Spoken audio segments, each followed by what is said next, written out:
Hello everyone! Welcome back to our English grammar class. Today, we are going to learn a very useful tense called the future continuous tense. By the end of this lesson, you will clearly understand what it means, how to use it, and how to form correct sentences. The future continuous tense is used to talk about an action that will be happening at a specific time in the future. It focuses on an action in progress, not just an action that will start or finish. When we use this tense, we imagine ourselves at a future time and look at what will be happening at that moment. The future continuous tense is formed using subject plus will be plus the ing form of the verb.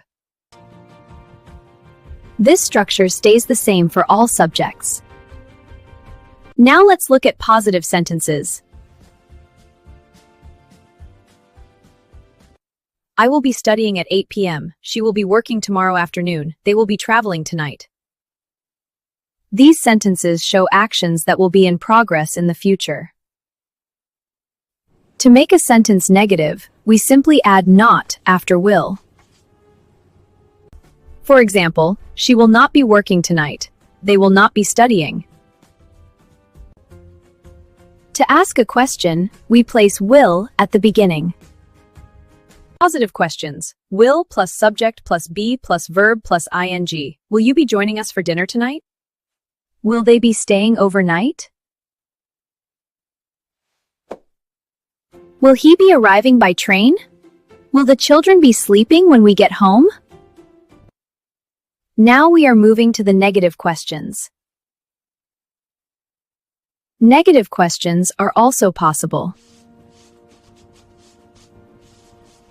For example, will you not be working tomorrow? Or the shorter form, won't you be working tomorrow? The future continuous tense is often used with specific time expressions, as I have written on the board. At this time tomorrow, at 10 a.m. next Monday, this time next week, tomorrow evening. These expressions tell us exactly when the action will be happening. Here are some natural, real-life examples. At time next year, she will be living in New York.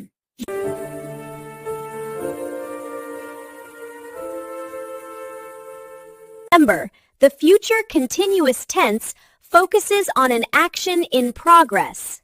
Try completing these sentences on your own. Tomorrow at 7 a.m. I will be. This time next week, they will be. Practicing like this will help you master the tense. Let's summarize today's lesson. We learned that the future continuous tense describes actions that will be in progress at a specific time in the future. We practiced all the forms. Keep practicing, and soon this tense will feel very easy. Thank you for watching, and I'll see you in the next lesson.